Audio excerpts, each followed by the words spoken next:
সহস্র লক্ষশ্চ বানরা স্থাবরং লক্ষ বিংশতি 20 লক্ষ বার আমরা গাছপালা হয়েছি, স্থাবর অস্থাবর গাছপালা হয়েছে। আমাদের শেষ জন্ম হয়েছে তুলসী বৃক্ষ, আর সেই তুলসী বৃক্ষের পত্রটা নিয়ে যখন গোবিন্দের সেবায় দেয়া হলো, আমরা সেই বৃক্ষ জন্ম থেকে মুক্তি পেলাম। 9 লক্ষ বার জলের প্রাণী হয়েছে। শেষ জন্ম হয়েছে আমাদের শঙ্খ জন্ম। যখন গোবিন্দের চরণে শঙ্খটা বেজে উঠেছিল, তখন থেকে আমরা জলের প্রাণী হতে মুক্তি পেলাম। 11 লক্ষ বার হয়েছে কৃমি কীট। শেষ জন্ম হয়েছে বজ্রকীট, যা গোবিন্দের বজ্রের মধ্যে অবস্থান করে। তখন থেকে আমরা কীট জনি থেকে মুক্তি পেলাম। 10 লক্ষ বার পাখি জন্ম পেয়েছে। শেষ জন্ম হয়েছে ময়ূর জন্ম। যখন ময়ূরের পুচ্ছটা গোবিন্দের মস্তকে ধারণ করলো শিরভূষণ, তখন থেকে আমরা পাখি জন্ম থেকে মুক্তি পেলাম। তারপরে 20 লক্ষ বার আমরা পশু জন্ম পেয়েছি। শেষ জন্ম হলো আমাদের গাভী জন্ম। আর সেই গাভীর দুগ্ধটা দহন করে যখন গোবিন্দের চরণে ভোগ নিবেদন করা হলো, তখন থেকে আমরা পশু জন্ম থেকে মুক্তি পেলাম। তারপরে এসেছে মানব জন্ম মাগো। কিন্তু সেই মানব জন্ম আমরা কিন্তু ভালোভাবে পাইনি। 14 লক্ষস্য বানরা, বানরের মতো আমাদের জন্ম হয়েছিল। কখনো কানা হয়েছে, কখনো বোবা হয়েছে, কখনো খোড়া হয়েছে। যে জন্য জানে, যে অন্ধ সে জানে যে চোখে দেখতে না পাওয়ার কষ্ট কতখানি। যে একজন খোড়া সে জানে যে চলতে না পারার কষ্ট কতখানি।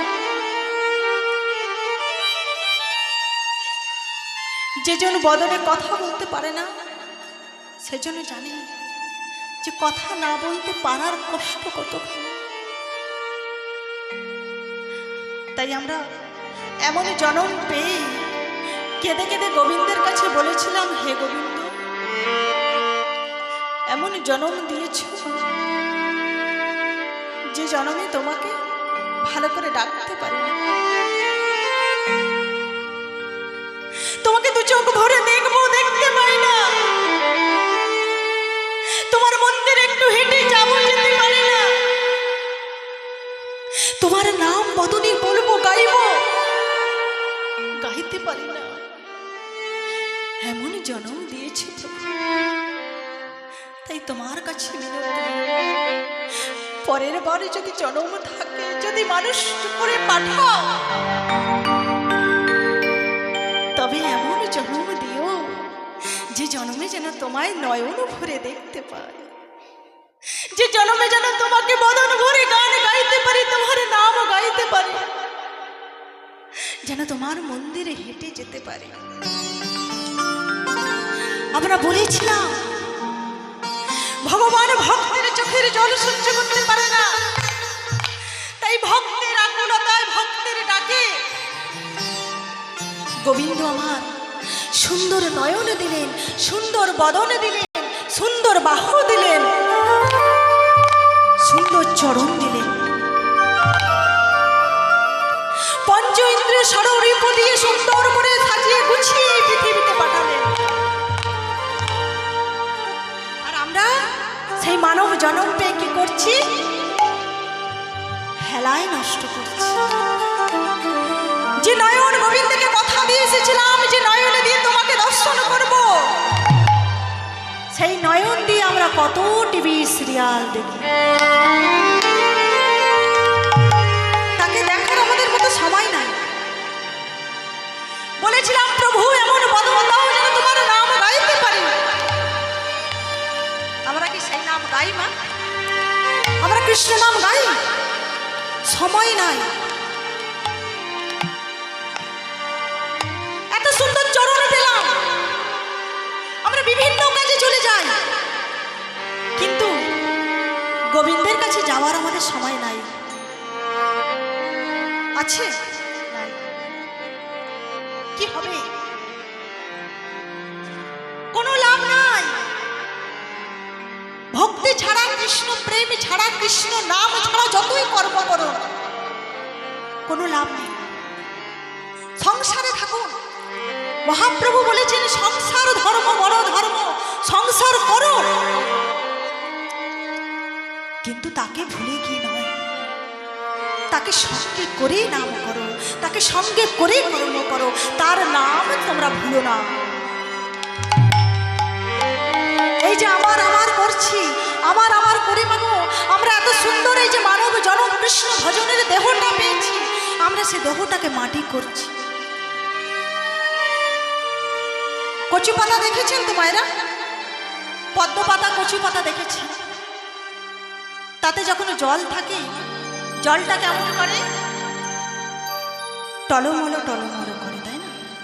এই বুঝি পড়ে যাবে, এই বুঝি পড়ে যাবে। আমাদের হৃদয় পদ্মের পাতায় মাগো ওই প্রাণরূপ জলটা টলমলো টলমলো করছে, এই বুঝি পড়ে যায়, এই বুঝি পড়ে যায়। আর যখন পড়ে যাবে, যাদের জন্য আপন আপন করে আমরা এই কৃষ্ণ ভজনের দেহটাকে মাটি করলাম, যাদের জন্য আমরা সময় পাই না কৃষ্ণ ভজন করার, একবার চোখ দুটো বন্ধ করে দেখুন। যাদের জন্য আমরা সময় নষ্ট করলাম আপন আপন করে, আমার গাড়ি, আমার বাড়ি, বাবা আমার, মাতা মা আমার, সন্তান আমার, গাড়ি বাড়ি জায়গা সম্পত্তি আমার আমার করলাম, একবার চোখ দুটো বন্ধ করে দেখুন। তাদের হৃদয় পদ্মের পাতায় এতটুকু দাগ থাকবে না। একদিন কাঁদবে, দুদিন কাঁদবে, 3 দিন কাঁদবে, মোটামুটি একটা বছর দেখবেন আপনার একদম স্মৃতি সব মুছে গেছে। সঙ্গে যাবে এই মধুমাখা হরিনাম, কৃষ্ণ নাম। আর এই মধুমাখা হরিনাম কৃষ্ণ নামই আমাদের সম্পদ। যদি সম্পদ অর্জন করতে হয় তবে নাম করুন, কৃষ্ণ নাম করুন। একবার সবাই মিলে বাহু তুলুন, একবার একবার সবাই মিলে হরে কৃষ্ণ কৃষ্ণ কৃষ্ণ হরে হরে, হরে রাম রাম রাম হরে হরে। হরে কৃষ্ণ কৃষ্ণ কৃষ্ণ হরে হরে, হরে রাম রাম